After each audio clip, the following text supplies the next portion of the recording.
வணக்கம் நண்பர்களே. வெள்ளிக்கிழமை ராமசாமி அப்படின்னு ஒரு கேரக்டர் நடிகர் ராதா ரவி நடித்த படம்னு நடித்த கேரக்டர் அது. ஐ திங்க் அது வைதேகி காத்திருந்தாலும் நினைக்கிறேன். என்னுடைய ஞாபகம் சரியாக இருந்தால் எந்த படங்கிறது எனக்கு சரி ஞாபகம் இல்லை. ஆனால் அந்த வைதேகி காத்திருந்தாலுங்கிற படம் தான் ஞாபகம் இருக்குது.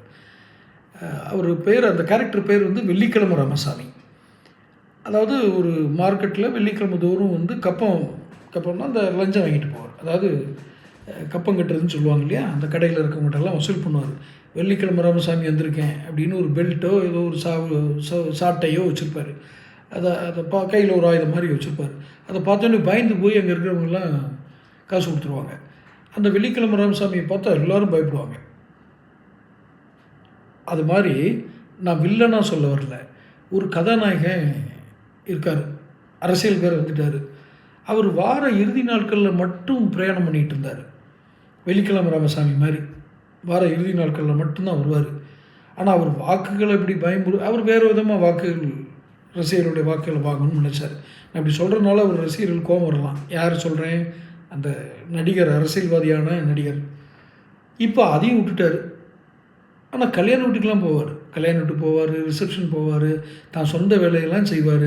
கட்சி கூட்டம்னா மட்டும் அவருக்கு பாஞ்சு வந்துடுவாங்க, அவங்க வந்துடுவாங்க, இவங்க வந்துடுவாங்கன்னு. அது எப்படி வந்தாங்க என்னன்றது நமக்கு தெரியல. எப்படி இவர் கல்யாண மண்டபத்துக்கு வர்றது தெரியாமல் அந்த ஊர்லேருந்து எல்லா ரசிகர்களும் வெளியூர் போயிட்டாங்களா, இல்லை வர்றேன்னு சொல்லி இவங்களே வெளியூருக்கு அனுப்பிச்சி விட்டாங்களான்னு தெரியல. சமீபத்தில் கூட ஒரு கல்யாண வீட்டிலலாம் ஒரு வந்ததெல்லாம் பார்த்தோம். ஸோ அந்த வெள்ளிக்கிழமை ராமசாமி அடுத்து ஒரு வேலூரில் ஒரு கூட்டம் போட்டிருக்காருன்னு வேறு கேள்விப்பட்டோம். இப்படி வார இறுதி நாட்கள் அவராது வாரந்தோறும் வந்தார். யார் அந்த கேரக்டர். இவர் எப்போ வருவார், எந்த இடத்துல கூட்டம் போடுவார்னு தெரில. கேட்டால் இப்போ அவங்க பெர்மிஷன் தரல, இவங்க எந்த இடத்துல எங்களுக்கு தரமாட்டேங்கிறாங்க, இவங்க முடக்குறாங்க. எவ்வளோ டெக்னாலஜி வளர்ந்த காலங்கள் இது. இந்த நேரங்களில் போய் எங்களை அங்கே முடக்கிட்டாங்க, இங்கே காலை மடக்கி வச்சுட்டாங்க. பிம்ப அரசியல்லாம் போய் ரொம்ப நாள் ஆச்சுங்கிறது அவருக்கு தெரியல. பிம்ப அரசியல் தான் வருது. முற்றிலும் இங்கே தொடுத்தெறியப்பட்டு விட்டது. அடுத்த தலைமுறை வேறு மாதிரி இருக்குது. இவருக்கு பின்னாடி வர கூட்டத்தை விட்டுருங்க. அடுத்த தலைமுறை நான் சொல்கிறது அறிவார்ந்த கூட்டத்தை சொல்கிறேன். அதெல்லாம் அந்த பிம்ப அரசியலுக்கு வந்து பலியாகாது.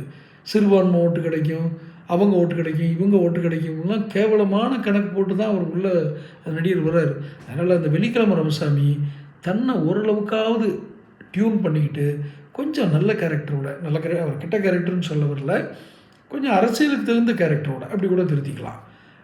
கொஞ்சம் வெளியே வந்தால் நல்லாயிருக்கும். நல்லா இருக்குன்னா என்ன, அரசியலுக்கு நல்லாயிருக்கும்.